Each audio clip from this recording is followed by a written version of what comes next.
we're going to start with a very, very important presentation. I would like to call our colleagues, Drs. Coleen, Kivlahan, and Mohammad Sharif, both coming all the way to us from San Francisco, California, and they're going to be looking at the intensity of suffering in terms of mistreatment of Syrian men, which is a very important subject, and again, bringing home the international and domestic responses. So, Coleen, thank you so very much.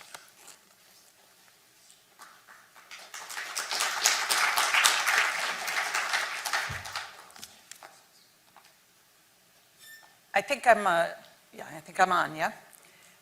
So it's really great to be here, everyone, and I want to introduce my colleague who you'll meet in a few minutes, Mohammad Sharif. He's currently in Idlib, Syria, and he's joining us from there.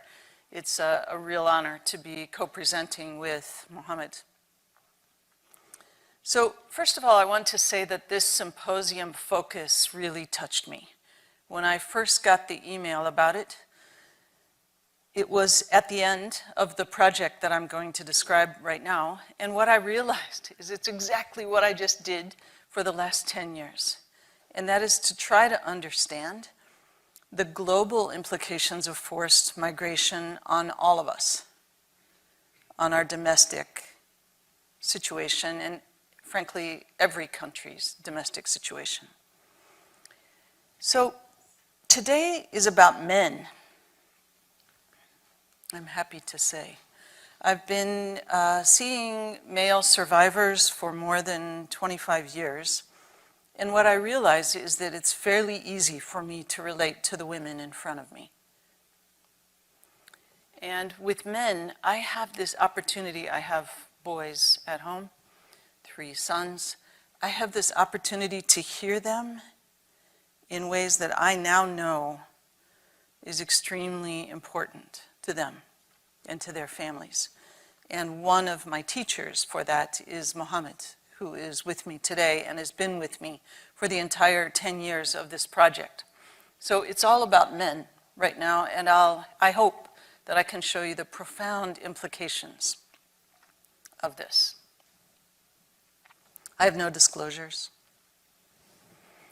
So my hope is that what we'll do today is figure out together what the evolving symptoms are. We're so often faced with seeing people once, or maybe twice, or for some of you who are in longer-term treatment programs with folks, 4 years.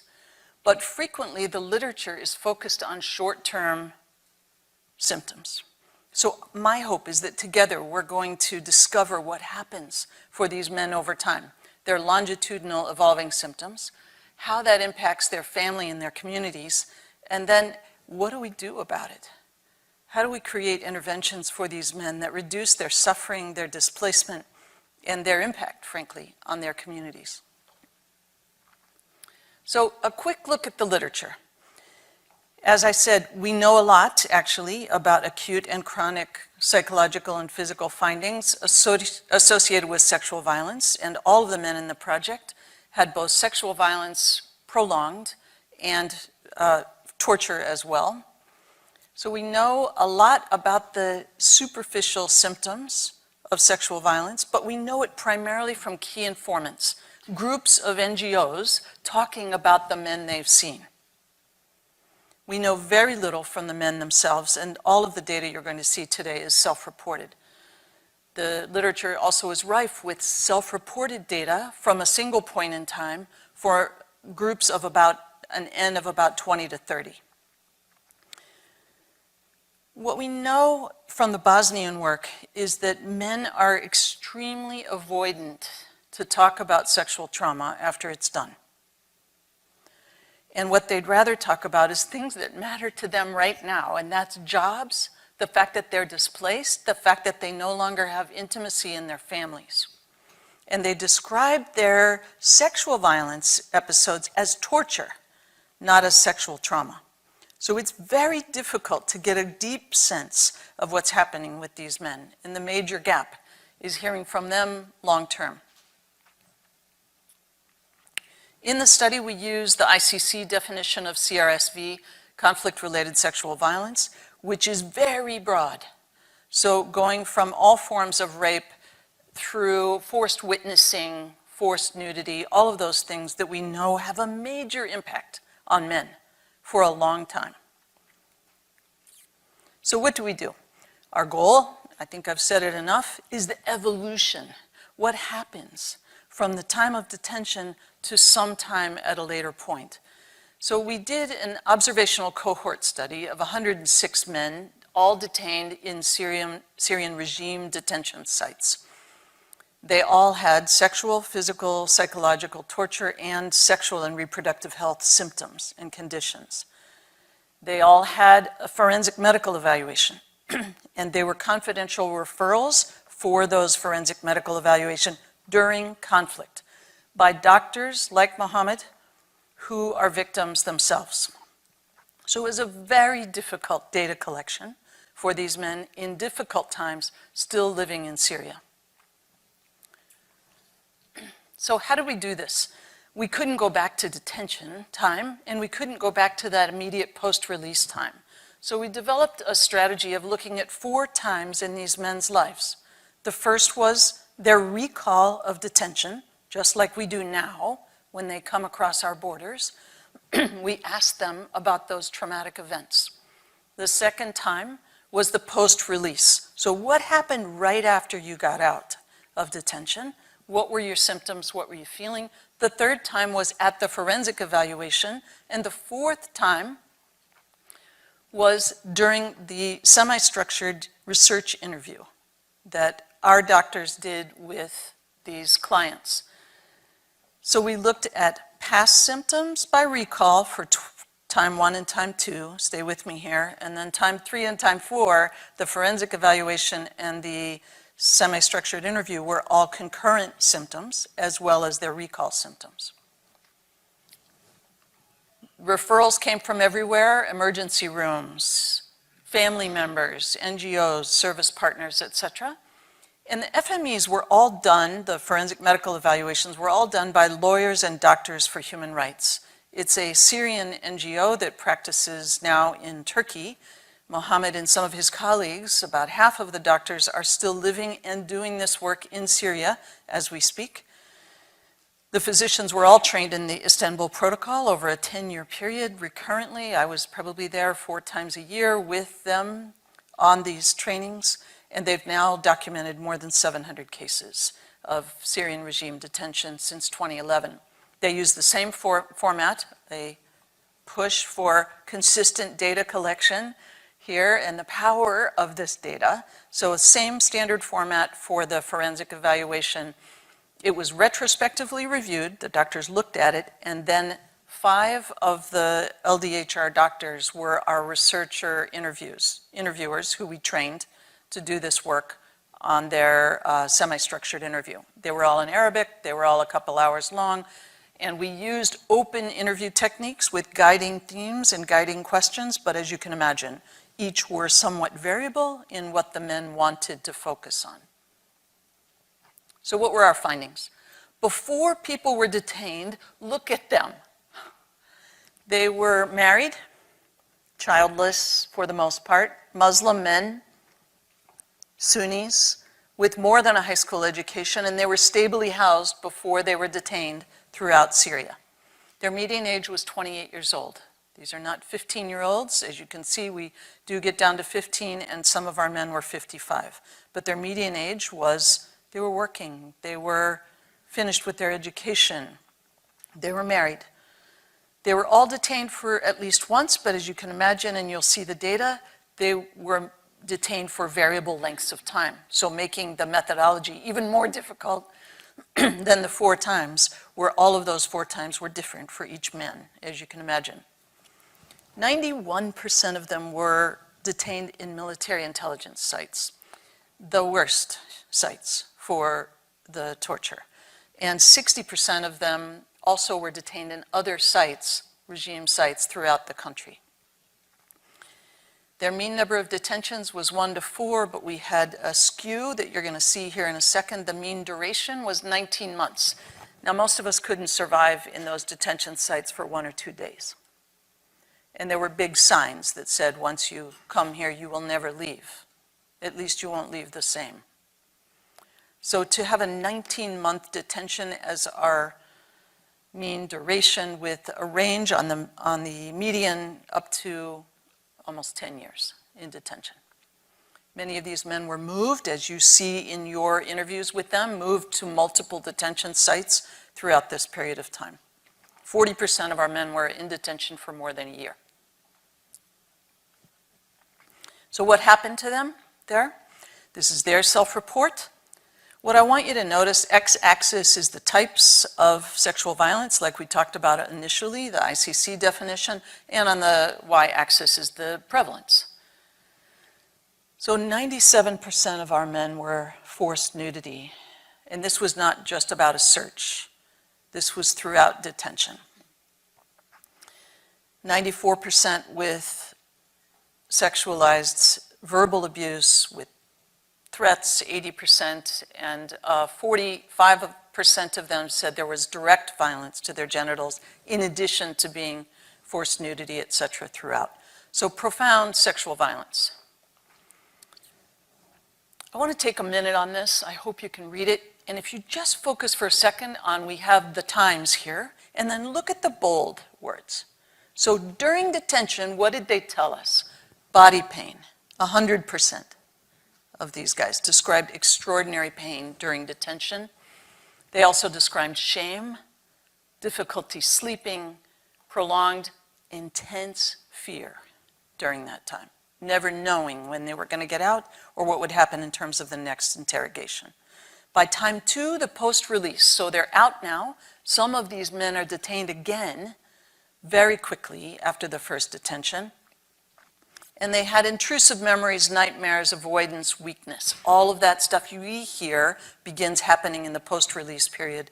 Time 3, we begin to start seeing the isolation and the anger develop. And by stage 4, time 4, we saw tremendous amounts of distrust of everyone, from their children to authorities. Anywhere they were, isolation, chronic pain, and anger. Just a quick look at this, and if you want to look at the paper, you can see it more clearly. But we said, so what does this evolution look like? And very quickly, what we found is that, let's see if I can remember which of these is the little, yep, okay, cool. So some things started happening down here at time 1 during detention, right? Pain, shame, insomnia, as we talked about, and they got better over time. Some things completely faded away. Not a big surprise. Bruises, skin infections, etc. Faded away over that 10-year period. But some things remained, like chronic pain. We also saw a smaller prevalence of some symptoms during detention, but it maxing out in the post period. So nightmares start happening. They're finally sleeping, but they're having nightmares now. And what happens to all of these symptoms over time is here. The third one I find very interesting, did not happen during detention, began in the post-detention period with extremely high prevalences in the 70% level at stage 4, and that's where that avoidance and intrusive memories and anger and isolation come in.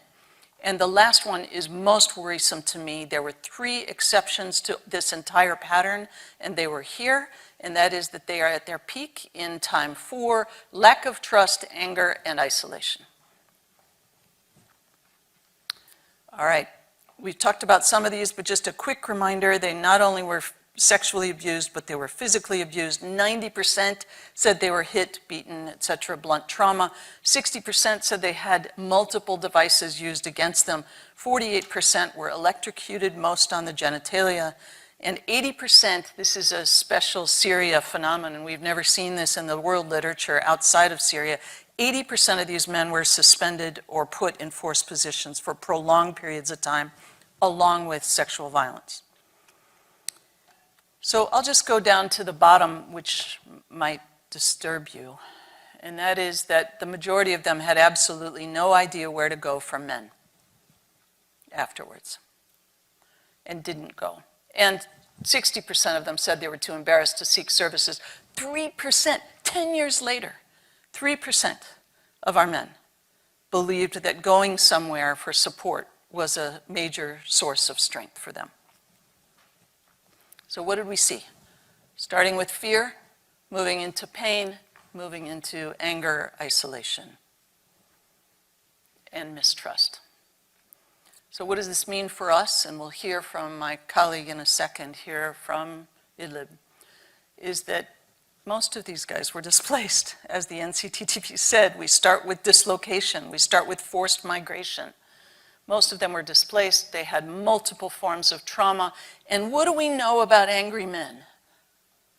What do we know about men who are isolated and distrustful? They hurt themselves and they hurt the people around them. And so when we think about our borders, what we know is that they hurt themselves through strokes and cardiovascular disease and substance use and premature death, but they also have partners and communities that are tremendously impacted. And so I would call us to action for men as they're coming across our borders, especially men who have sexual violence who never tell you, or me, or anyone else. It's time for us to expand this research, to identify and outreach to these men and implement male-centered and male-informed treatment for these men over time. Love to hear from you, Mohammad, if you're out there. Hopefully we can hear his video message, and he has been listening to our morning so far and will be with us during Ramadan and tonight. So, Mohammad. مرحبا، أنا الدكتور محمد الشريف، طبيب رعاية صحية، أعمل في مناطق النزاع في سوريا منذ عام 2011. موثق ورئيس لجنة الجودة في منظمة محامون وأطباء من أجل حقوق الإنسان. قمت بإجراء أكثر من 93 تقييم طبي شرعي لمرضى أبلغوا عن تعرضهم للأذى الجسدي والنفسي وللعنف الجنسي. كما أنني دربت عدة مجموعات من الأطباء حول التوثيق الطبي القانوني وفق بروتوكول اسطنبول. وباعتباري باحث رئيسي مشارك في هذه الدراسة، أجريت على مدار عدة أشهر 26 مقابلة معمقة مع ناجين تعرضوا للعنف الجنسي، وتم اكتشاف الآثار التي أحدثها عليهم. لقد أجريت في الماضي تقييمات الطب الشرعي والنفسي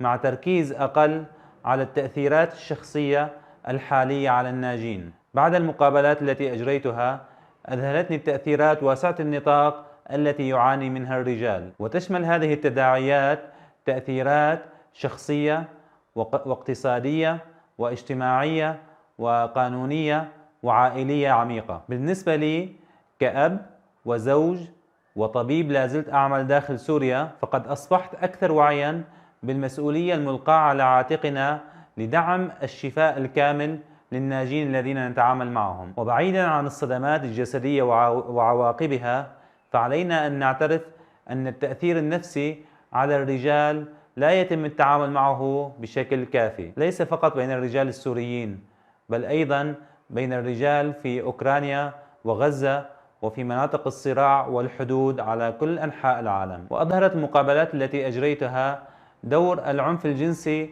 في تدمير الأسر والمجتمعات، وبناء عليه فإن الوعي بالأثر السلبي للعنف الجنسي ضروري لشفاء الأسر والمجتمعات ولوضع سياسات حدودية عقلانية وفعالة على جميع حدودنا. لقد تعرض هؤلاء الرجال للتعذيب، وبموجب القانون الدولي فإنهم يستحقون الاعتراف بهم وتأمين سلامتهم والرعاية الفعالة لهم. إذا لم ندرك هذا النمط ونؤثر عليه، فسوف نستمر في مواجهة أجيال من الرجال المتأثرين بالعزلة والغضب والتجنب وأفكار الانتقام والعار وانعدام الثقة التي وجدناها عند الناجين. الرجال هم آباء وإخوة وأزواج وشركاء وعمال وقادة، ولن تنجو أي دولة من إنشاء الحدود وتحصينها. ومن الوهم أن الجدران سوف تعيق الهجرة من تهديدات عديدة مثل الصراع، فالجدران لا تحقق الأهداف التي يقال أنها أقيمت من أجلها، فهي لم توقف حركات التمرد ولم تمنع التدفقات غير المرغوب فيها من الناس من التهديدات الحقيقية والمتخيلة. إن نتائج البحث التي تم التوصل إليها واضحة. من الضروري أن نتعامل مع الناجين الذكور من العنف الجنسي والتعذيب مع الالتزام الكامل بالشفاء على المدى الطويل.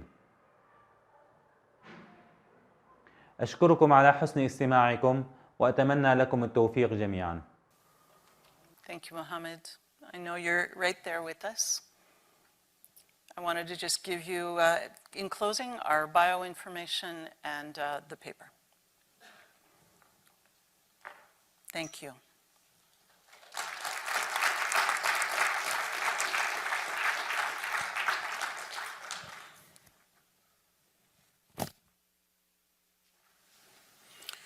Absolutely brilliant and striking. Again, I think there couldn't have been a better presentation to begin this day, to begin to pull all these things together.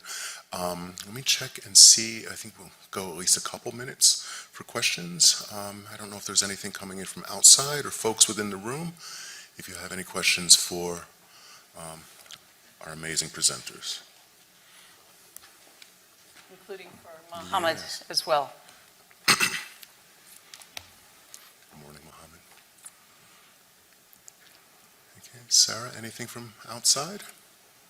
Not as of yet? Anyone in the room? I see somebody back there. Okay, thank you. Hi, thank you so much for that. That was an incredible presentation. I'm wondering, for the 3% that did find safety, was there any anecdotal evidence as to what brought them in? I know that wasn't the purpose of the study, but it's interesting to me. Thank you. It is all four of them or whatever, but yes. So Mohammad, let me ask you, in your interviews, Mohammad, and in those of your colleagues, any idea what increased the likelihood of those few people who got into therapy or got into support systems? Any idea or anything you want to say about those few who got into care?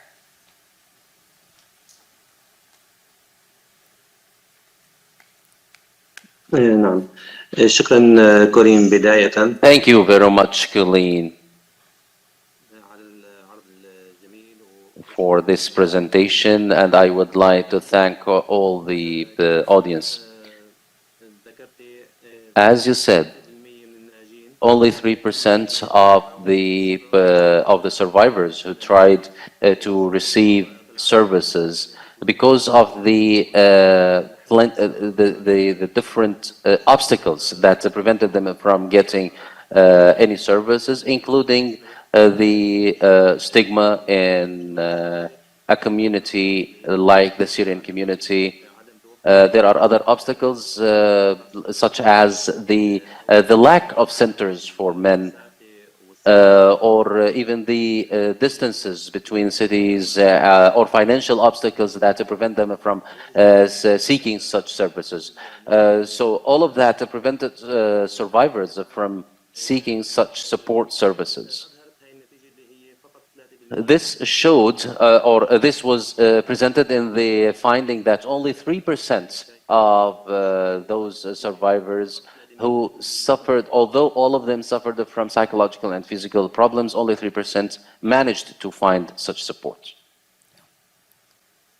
In addition, it's a war. And I've been working in Ukraine for the last several months, and it's exactly the same. There are no services for men. We can't And hear the sound from the room. the sound, sorry. And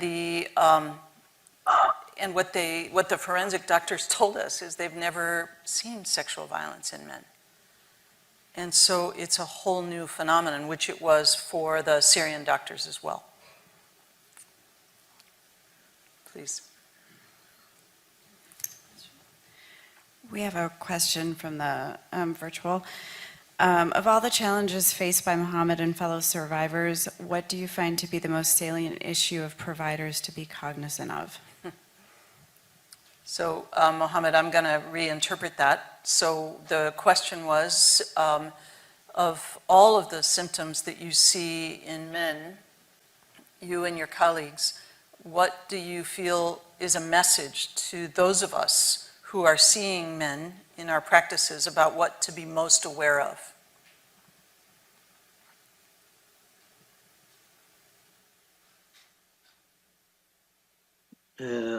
كولين أنا يعني حابب أجاوب على السؤال I would like to answer this question by quoting one of the survivors that I interviewed. He said that when people think that being released from detention is the end of the suffering, in actuality, this could be the beginning of suffering for male survivors. I believe this quote shows the suffering that males go through after their release, especially that they need to appear in their community as strong men able to cope with the trauma that they have endured in detention.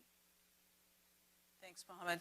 I just want to say I love you guys, and special thanks to Omar, our interpreter. Again, both of these guys are up tonight when they should be enjoying their families. So special thanks to them, and a really special thanks to Sarah here at NCTTP, CVT. She's been unwavering that we could make this happen from Idlib. So I just really want to thank you so much.